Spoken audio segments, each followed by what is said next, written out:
जो जुल्म और ज़्यादती मैं देख रहा हूँ दुनिया के अंदर, जिसका मस्जिद अक्सा के बारे में जिस अंदाज से आपने वीडियोस देखी और जो कैफियत देखी, और आप हिंदुस्तान के अंदर मसाजिद के एतबार से जिस तरह से मसाजिद तोड़ी जाती हैं, जिस तरह से इंसानों से कहा जाता है कि राम राम कहो, जो वहाँ पर जुल्म हो रहा है और दुनिया के अंदर, उससे मुझे फिर लगता है, डर लगता है, खौफ आता है कि कहीं अल्लाह हमको भूल तो नहीं गया। जब ये जिस कुरान की जो तिलावत हुई अभी, उसके अंदर भी मेरे नबी सल्लल्लाहु अलैहि वसल्लम को ये मक्की सूरत है, उनको भी ये ख्याल हुआ कि अल्लाह कहीं भूल तो नहीं गया, कहीं खफा तो नहीं है। तो अल्लाह ताला फिर फरमाता है कि नहीं, मैं भूला भी नहीं हूँ और मैं खफा भी नहीं हूँ तुमसे। और देखो, बात का वक्त पहले वक्त से बेहतर होगा, यही उम्मीद मुझे भी है। और फिर ये देखो कि तुम्हें यतीम पाया और तुम्हें फिर रास्ता नहीं दिखाया। फिर ये भी देखो कि अंधेरों से तुम्हें रोशनी में तुम्हारा खुदा लेकर आया और फिर तुमको गनी बनाया। और फिर अल्लाह जब भी नेमतों का जिक्र करता है फिर ये कहता है कि वह अम्मा बिनेमति रब्बिका फहद्दिस, कि फिर अल्लाह की बात करो और अल्लाह की तारीफ़ करो, अल्लाह का शुक्र अदा करो। इसके फ़ौरन बाद की सूरत भी ऐसी है जो मुझे लगता है कि मुसलमान दुनिया पर और इस्लामी दुनिया पर इस वक्त तारी है, और वो है अलम नशरह लका सदरक व वदाना अन्का विज़रक अल्लज़ी अनक़ज़ा ज़हरक। और वो भी यही है कि क्या हमने तुम्हारा, और मेरे नबी को अल्लाह ताला फरमाता है, और मैं उसी से हर नमाज के अंदर मैं उसी से हिम्मत अपनी बढ़ाने की कोशिश करता हूँ कि मुसलमानों पर जो कड़ा वक्त आया है और जो पाकिस्तानियों पर भी आया है, तो यही अल्लाह मुमकिन है इसी सुन्नत को पूरा कर रहा हो। और उसमें अल्लाह ताला फरमाता है कि देखो, वो वज़न हमने हटाया नहीं तुम्हारी कमर पर से जो तुम्हारी कमर को अधूरा कर रहा था, और फिर तुम्हारा सीना खोल नहीं दिया। और फिर यही कि तंगी के बाद एक फराखी आती है, दोबारा अल्लाह ताला दोबारा यही चीज़ फरमाता है ताकि जहनों में मेरे और आपके ये बैठ जाए कि तंगी के बाद फिर फराखी है। और उसमें भी अल्लाह कहता है व अम्मा बिनेमति रब्बिका फहद्दिस। तो दोस्तों और भाइयों, जो हालात हैं इस वक्त पाकिस्तान के और दुनिया इस्लाम के, उसके अंदर मैं तो इस नतीजे पर पहुंचा हूं कि अल्लाह की एक सुन्नत है, और वो सुन्नत ये है कि इन दुनिया के लिए उसने अपने लिए उसूल बना लिए हैं कि वो क़यादत उनको देता है जो दुनिया के अंदर तरक्की करते हैं और तरक्की कर पाते हैं। वो क़यादत ईमान की बुनियाद पर सिर्फ नहीं देता, ये अल्लाह की सुन्नत है। आप पूरी तारीख़ उठा कर देख लीजिए, यकीनन वो कुछ ताकत बढ़ा देता है। यानी लोग कहते हैं कि नबियों की ज़िंदगी के अंदर एक को 7 पर भारी थे, और उनकी ज़िंदगी के बाद भी मुसलमान एक 3 पर भारी होगा। मगर ये कि उससे ज़्यादा अल्लाह, जिसके पास हथियार ज़्यादा, जिसके पास ज़ोर ज़्यादा, उसी को दुनिया की क़यादत मिलती है।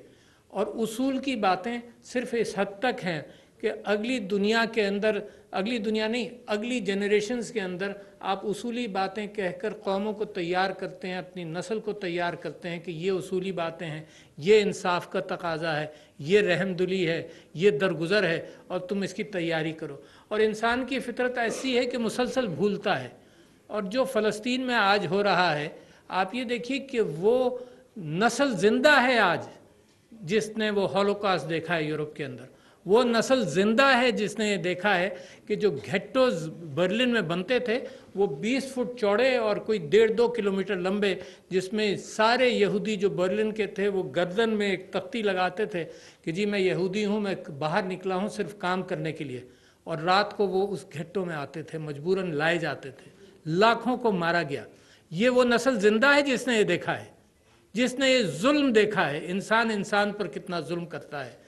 और वो नस्ल ज़िंदा है। जब वो फ़लस्तीन के अंदर इंसानों पर जुल्म करती है, तो मुझे फिर ये ताज्जुब होता है कि इंसान सीखता नहीं है। अगर इंसान मुकम्मल तौर पर सीख लेते तो ये कुरान ता क़यामत नहीं होता। कुरान ता क़यामत है ही इस वजह से कि इंसान भूलता है, एक नस्ल करती है, दूसरी नस्ल भूल जाती है। लिहाजा ये मेरी हर ہر سال کی ہر نسل کی کوشش ہے کہ وہ جو اچھی اقدار ہیں جو ہمیں اللہ سکھاتا ہے، اللہ بتاتا ہے، وہ اچھی اقدار ہم اگلی نسل تک لے جائیں، اپنے بچوں کو وہ دے دیں۔ مگر آج کا میرا موضوع جو میری خواہش تھی، اور میں نے عید کے پیغام کو میں تحریر کر رہا تھا تو اس کے اندر بھی تھی، وہ یہ کہ ایک ایسی طاقت ہے جو مسلمانوں کے اندر ہونی چاہیے تھی جو اس وقت ہے نہیں، اور وہ ہے درگزر کی بڑی طاقت ہے۔ اللہ تعالیٰ غفور الرحیم ہے، اللہ تعالیٰ معاف کرنے والا ہے، مگر انسان معاف نہیں کرتا۔ یہ بڑی ایک مشکل کیفیت ہے۔ تو آپ یہ دیکھیے کہ اس وقت اگر آپ پاکستان کا حال دیکھیں تو ہمارے سیاستدان بھی آپس میں ایک دوسرے کو معاف کرنے کے لیے نہیں تیار۔ جو ظلم اور زیادتی میں دیکھ رہا ہوں دنیا کے اندر، جس کا مسجد اقصیٰ کے بارے میں جس انداز سے آپ نے ویڈیوز دیکھیں اور جو کیفیات دیکھیں، اور آپ ہندوستان کے اندر مساجد کے اعتبار سے جس طرح سے مساجد توڑی جاتی ہیں، جس طرح سے انسانوں سے کہا جاتا ہے کہ رام رام کہو، جو وہاں پر ظلم ہو رہا ہے اور دنیا کے اندر، اس سے مجھے پھر لگتا ہے، ڈر لگتا ہے، خوف آتا ہے کہ کہیں اللہ ہم کو بھول تو نہیں گیا۔ جب یہ جس قرآن کی جو تلاوت ہوئی ابھی، اس کے اندر بھی میرے نبی صلی اللہ علیہ وسلم کو، یہ مکی صورت ہے، ان کو بھی یہ خیال ہوا کہ اللہ کہیں بھول تو نہیں گیا، کہیں خفا تو نہیں ہے۔ تو اللہ تعالیٰ پھر فرماتا ہے کہ نہیں، میں بھولا بھی نہیں ہوں اور میں خفا بھی نہیں ہوں تم سے۔ اور دیکھو بات کا وقت پہلے وقت سے بہتر ہوگا، یہی امید مجھے بھی ہے۔ اور پھر یہ دیکھو کہ تمہیں یتیم پایا اور تمہیں پھر راستہ نہیں دکھایا، پھر یہ بھی دیکھو کہ اندھیروں سے تمہیں روشنی میں تمہارا خدا لے کر آیا اور پھر تم کو غنی بنایا۔ اور پھر اللہ جب بھی نعمتوں کا ذکر کرتا ہے پھر یہ کہتا ہے کہ وَأَمَّا بِنِعْمَتِ رَبِّكَ فَحَدِّثْ، کہ پھر اللہ کی بات کرو اور اللہ کی تعریف کرو، اللہ کا شکر ادا کرو۔ اس کے فوراً بعد کی صورت بھی ایسی ہے جو مجھے لگتا ہے کہ مسلمان دنیا پر اور اسلامی دنیا پر اس وقت طاری ہے، اور وہ ہے أَلَمْ نَشْرَحْ لَكَ صَدْرَكَ وَوَضَعْنَا عَنْكَ وِزْرَكَ الَّذِي أَنقَضَ ظَهْرَكَ۔ اور وہ بھی یہی ہے کہ کیا ہم نے تمہارا، اور میرے نبی کو اللہ تعالیٰ فرماتا ہے، اور میں اسی سے ہر نماز کے اندر میں اسی سے ہمت اپنی بڑھانے کی کوشش کرتا ہوں کہ مسلمانوں پر جو کڑا وقت آیا ہے اور جو پاکستانیوں پر بھی آیا ہے، تو یہی اللہ ممکن ہے اسی سنت کو پورا کر رہا ہو۔ اور اس میں اللہ تعالیٰ فرماتا ہے کہ دیکھو وہ وزن ہم نے ہٹایا نہیں تمہاری کمر پر سے جو تمہاری کمر کو ادھورا کر رہا تھا، اور پھر تمہارا سینہ کھول نہیں دیا،